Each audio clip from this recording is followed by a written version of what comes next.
welcome to another fantablastic day on the channel Spellbird, the show that the only reason I have this fluffy thing is to hide the Disney logo on the microphone. Today, as I had to get a video ready decently quickly, due to the whole TikTok scenario. If you are here from TikTok, first of all, welcome. I am deciding to read something that I wrote as opposed to when I read the first chapter of Harry Potter, because I did not write that, and I could get into some dangerous situations in the future if I continued to do that, so I'm not doing that. I'm reading something that I wrote, and as far as I know, the group that I wrote it with does not have any plans for things to do with it in the future. So I'm not super scared, as opposed to like another one that I wrote at the start of this school year that I'm not going to say anything about that. But today we are reading something that I like to call Genos, the Story of the Calm, which this is a group project that I wrote with my creative writing class. It had like 12 people. How many people did it have? I think it had 9 to 12, something around there, people working on it, and it's all based on the same world, the same story, but told by different perspectives, which I think is really cool. And enough tooting my own horn, let's get into this. It was 4 p.m. and I had just woken up directly in the middle of hundreds, potentially even thousands of other teenage boys. I had entered a completely restful sleep led and directed by a very kind group of hired sleep keepers, or sleepers as I and the rest of the organization called them. I wasn't completely sure how many of them would be working during the shift, but I knew that they were all doing a very fine job. I couldn't remember if I had any dreams last night. That was one of the benefits of sleeping on the floor. I didn't have to worry about being kept awake by bad dreams. It wasn't a problem that I often had, but I felt like if it was, I could have potentially been worse than many of the other people living in Genos. I stood up from my slumber and pulled off my sleeping bag to transfer myself on... I stood up and I can't English, and it's gonna only get worse as I go on. I stood up from my slumber and pulled off my sleeping bag to transfer myself to some of the small amount of floor space I could find. It wasn't the best idea to go barefoot in the center. This was a convention center that the Revelist organization was set from, but I didn't care. I knew every inch of this place well, and if there was anything out of the ordinary in my walking space, I could find it before stepping on it. I looked around the many various heads that were popping up around me. Everybody had woken up at exactly the same time I had, and so there was a sudden increase of conversation that had not been finished the night before. "So you came from the shipyard?" I heard one person asking. "I just love the dinner we had," I heard from another. I smiled to myself. I appreciate the wonderful system that I and the others created. It gave order and it gave cleanliness. Everything was working exactly as it should be. As many people were rolling up their mats, I stepped around the disheveled boy wearing a blue shirt and made my way to the elevator at the edge of the room. I tried not to smile at him as I remembered him from the night before. I had just hired him and made him number 0011809 before I added the other two people, another boy and a very masculine girl, making them number 0011810 and number 0011812. Respectively. I never met number 0011811, as I believe he was added by one of the other two leaders, which number 1 was working at the same time I was. There was a clean-cut line from the elevator to the other end of the large hall that I was able to easily traverse through. I pushed the button on the lift and patiently waited to be brought up. As I stood, slowly accumulated around me, many of them also waiting to be brought up. Although it looked like at least one of them was only there because that's where he was sleeping previously. None of the faces appeared tired, but the boy who had lost his place didn't seem the happiest. I somehow began hearing the voice coming from somewhere behind me against the noise, saying, "Zane, Zane, you can't get away from me that easily. You told me you would walk to the locker rooms with me." I turned around to see who was calling my name, and it was number 0010231, who I had met a few days before, and who had spent his previous time at Revelist sleeping in his cubby. I felt a little bad for him, but I didn't really care where people slept as long as they got to their shift on time. "Sorry," I said. "I forgot that you were staying in this room tonight." "It's all right," he chimed. "I'm just so happy the elevator hasn't come yet." Lucky us, I said, keeping my expression in a relaxed smile. I didn't so much hate the company of others, but I didn't want him to slow me down on my way to my shift. I didn't have an exact time that I needed to be there, but he definitely did not need to know that. I really wish I knew what job you have, then I would be able to sneak visits to you. Wouldn't that be amazing? Barry said, as energetically as ever. I did not think it would be amazing. I, however, did not want to tell him this. Yeah, but it's too bad the leaders put these rules on, though. Maybe when I see Omega today, I'll bring it up with him. I wonder if he's ever considered changing it before. Maybe, but he wouldn't be the one to change it, though. It would be Alpha or Beta. Omega isn't nice enough to do that. What do you think about him? Excited of finally having a chance to speak, I finally jumped in.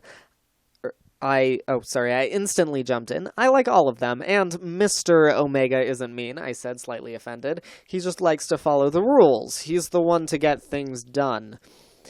He follows the rules that he probably created. I heard that the three of them were the founders of this place, and that's why they have the authority around here.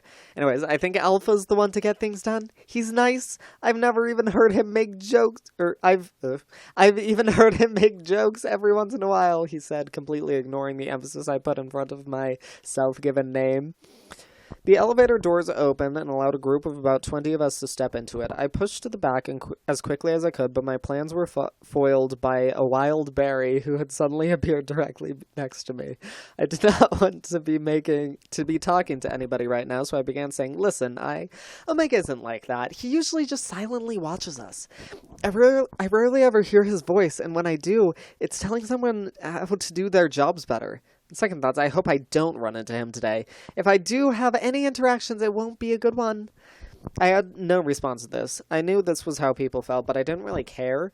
Someday the mask would come off, and I would be able to be myself and the leader that they needed, but for now, I would have to be only one of those things at a time. I can't read, and I wrote it. The elevator slowed down, and I momentarily felt weightless as the doors opened in front of me. Everyone stepped out, and I admired the room, which I was the sole designer. I knew that people would have the need to relax when they weren't working, so I created a big empty room in which served as a sort of indoor courtyard or playground. At that moment, there were various people scattered around. The nearest group was playing a card game that involved what I assumed were supposed to be poker chips, but instead were wood chips, tops of cans, and small pebbles. Oh, that should say tabs of cans. Yeah, well. It's too late now. This was like a half a year ago that I wrote this. At the farthest end of the room, there was a stage set up in case we needed to make large announcements to everybody in the facility. At times we weren't using it, groups of people would leave it as an open mic. At times we weren't using it, groups of people would leave it as an open mic for people to give any sorts of performance from. Whatever. I don't know what I meant by that, but that's okay. Sometimes I like to come down and just watch people reciting poetry or playing music. Right then there was a small crowd gathered around the stage. From the sounds of it, the boy on it was giving a comedy routine, as the people would laugh every several seconds. "Hey Zane, we missed you last night," called a boy next to the locker rooms, number 0003252, but I never called him that when I interacted with him. I called him Sparrow. "Where were you after the run?" "I had to work late," I called back. As I did this, my attention was drawn to the door. In it was standing one of my friends, Vogan. He was in his complete leading outfit. I could have worded that so much better. It pains me to read some of this old stuff. I am so white. Sorry about the camera, by the way. Is it smudged? Oh, was it smudged? Was I? Oh no, I'm so sorry. I didn't know that. Oops. My bad. You could have been having a way clearer image. Yeah, this is just my computer camera. It'll get better as time goes on. Oh, that's so awkward. I'm sorry. I'm so sorry. Where was I? Sparrow had now come close to me, so we no longer had to yell at each other. "It was Omega that kept you," he asked. Yeah, I said I wasn't technically a lie, so I had kept myself working later than I potentially should have been, but I still made it to the floor in time to be comfortably laying down before the sleepers did their work. You know how it is. Man, that Omega, he's really got a stick up his butt. Uh, um, yeah. So why are you up early? I wanted to meet with the other runner boys and girls. All of the above, actually. You know, I said slightly annoyed, this being the fourth time I had noticed somebody breaking the rules in the last 10 minutes. I had been awake. You really shouldn't tell other people what your job is. Could be dangerous. If any threats come my way, I'll just give him one of these, he yelled, raising one of his hands to the ceiling and sending an arc of electricity to make the lights flicker. It was now the fifth rule breaking that I had seen, and I was starting to get upset that I wasn't in my disguise yet to be able to punish him. It is so much more dangerous to show people that you have powers! He began laughing. Relax. Everybody in here already knew that I have powers. This was apparently true, as most of the people around barely even flinched at the light show. I didn't know, but I do now, said Barry, who had seemingly been standing behind me, just out of my field of vision, for this entire conversation.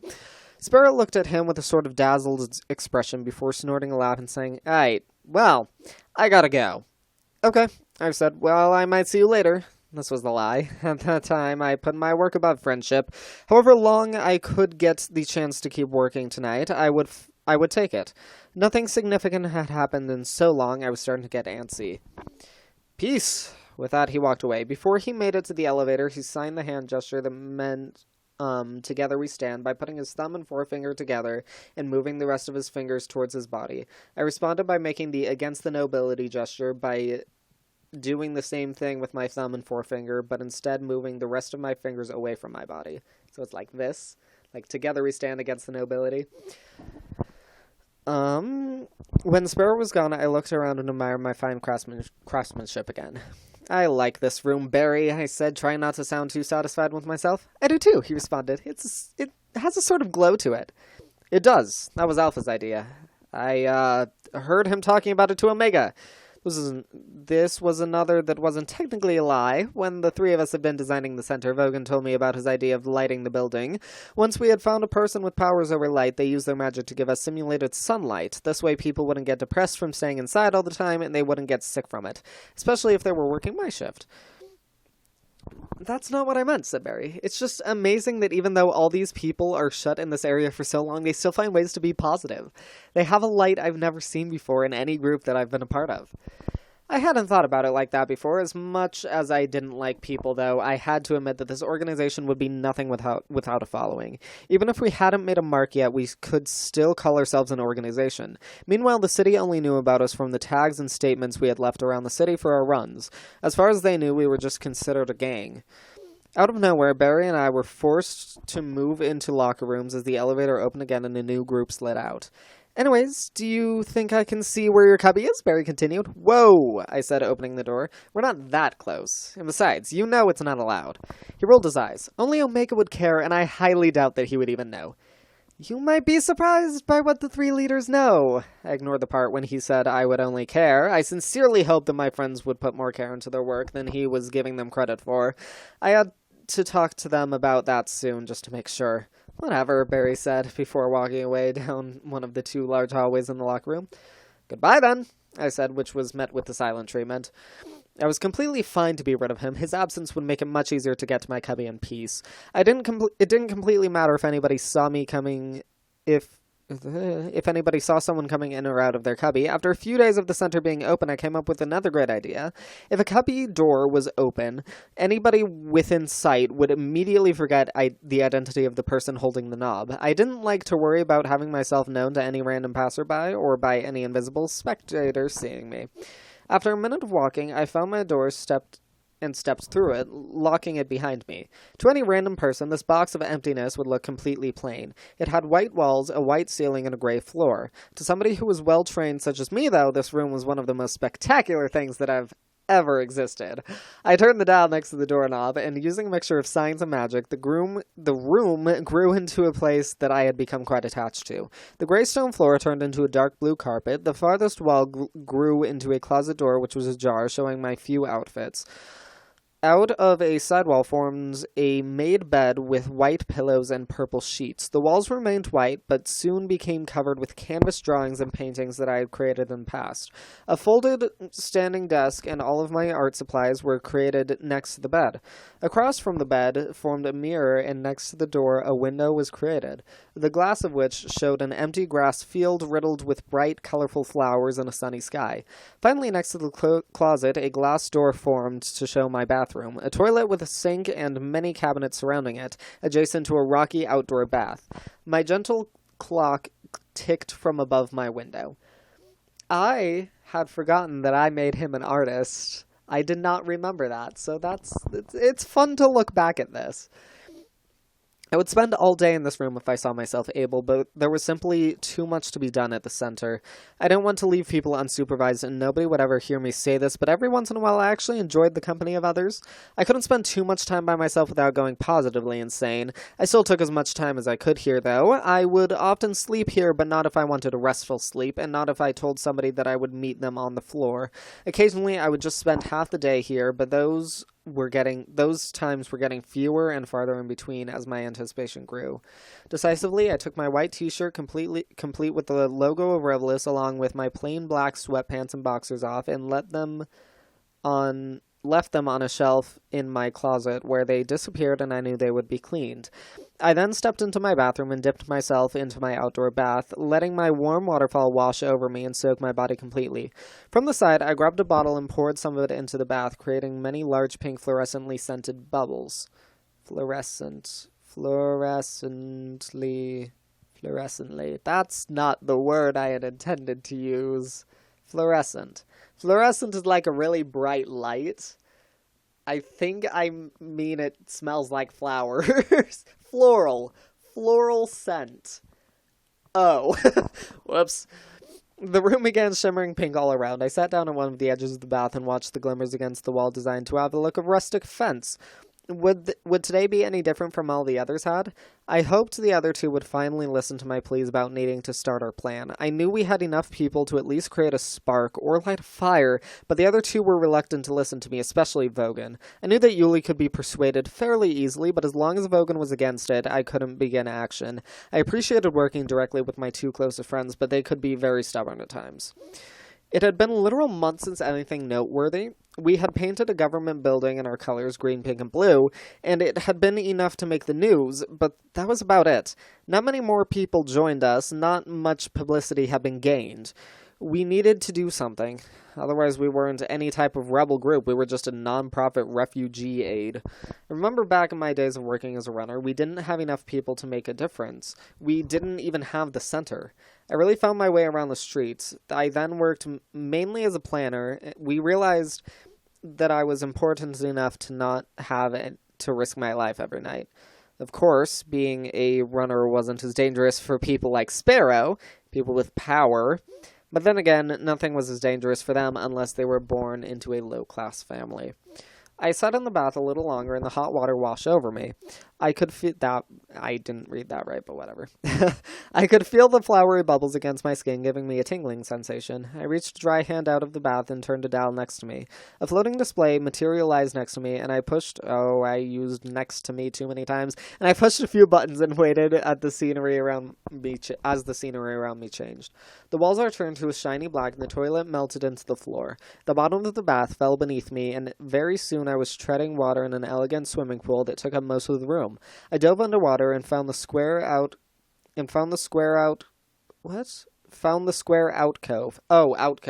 that I had created. Much of the water stopped at an invisible wall at the edge of the opening, but some came in, making it chest high while standing. My desk had sank through the floor, as had my art supplies, so I stood there in the perfectly temperatured water and drew. I drew what was on my mind. I drew the pink shimmers and the feeling that I got when the bubbles touched my skin. I drew my plan and how it made me feel versus how it made the others feel. When I had finished drawing it, I began painting. I painted all of this in a complimenting of a way as I could. It took me a long time to express everything that I could, but I was proud of it. I left it on the desk and swam back up to the surface at the pool. I suddenly I opened the display back up and turned the room back into a bathroom that it was previously. I felt the door raise back up to the point that I was sitting back in the tub. The floor raised back up to the point that I was sitting in the tub. I could see my clock through the glass door. It was almost 6 o'clock, and from the window I saw that the sun was not the highest in the sky. I was glad that I didn't have any specific time that I needed to begin my shift, but I knew that I should probably start soon. Right then, it was only Yuli in leadership out in the center, as Vogan had presumably gone to bed right after I saw him, and I knew that Yuli would probably need my help soon. He didn't need assistance necessarily because people would be getting out of order, but because I knew from experience that it helped to have another body present. If sub-leaders were to have any questions, they could go straight to Yuli, as he was probably stressed out of his mind. So he was probably stressed out of his mind. I knew that I would be if I were him. Making up my mind, I decided that I was sufficiently clean, and I stepped out of the bath. I instantly felt myself dry off completely, and turning my head, I saw all of the pink bubbles instantly evaporated, leaving clear spring where they had been. I stepped back into my room, not having to worry about drenching the carpet, and I walked to my closet to pull out an outfit to place on my bed. I picked up the painting that I had created from the Risen standing desk and very gently found a place to put it on my walls. Looking around, I saw that they now looked more complete. Walking back to my bed, I examined my 17-year-old body. I had more scars than I had seen in many of the people I had hired. They all served as remembrance of the good times, but also, sadly, the bad times that I had been through. Most of the scars, that is. I should have clarified that. Most of the paint and pencil had been on my hand, had washed off in the bath, but there was still a trace of it in some places, so I slipped on a pair of black fingerless gloves as my first article of clothing to hide the fact that I, as a leader, do things other than lead. I then slipped on some black boxers, a pair of ripped jeans, then watched as my blue and purple hair was faintly flattened when I put my white shirt on. I had picked up one of my favorite shirts. This one had the Headless King logo of a V on top of a U on top of an X. All around the logo were self-drawn political cartoons in black and white, but I always claimed that the design department had made them when I've been asked about it. Here's what the logo looks like if you're wondering about that. After all that, I put my mask on to cover my mouth and top of my head, only leaving my light blue eyes visible. I turned to the door and opened it. I stepped out onto the grassy field for a moment and then realized my error. I stepped back into the room and turned the dial next to the door to make the room again empty of all furniture, artwork, and color. I opened the door once more and stepped into the hallway. I think that's where I'm gonna end that off today. I don't know why that was so hard for me to words. I'm gonna end off there. If you would like me to continue reading this, then tell me in the comments or like the video. That's only chapter 1, which I got about halfway through. Oh gosh, how many pages was that? Oh no, that was an almost 7,000 word chapter. How long was the next chapter? Whatever. I never finished writing this, but it's really cool in my opinion. I had a really good story planned out, but I never was able to completely finish it. I got to 15,429 words in total, which is a lot. How many pages is that? 26 pages. I wrote 26 pages of this, and I got, to the 3rd day? Hang on. Chapter 4, day 5. I made it to the 5th day. The start of the 5th day. Shoot. I really should finish this, because the start of day 5 is where it's get cool. But yeah, if you want me to finish reading this on the channel, or continue reading this on the channel, then just tell me in the comments and like it. If you are new to my channel, please subscribe. If you have anything to say or don't have anything to say, then please comment in the comments down below, because I enjoy hearing from you. Other than that, I do not have anything else to say, so bye!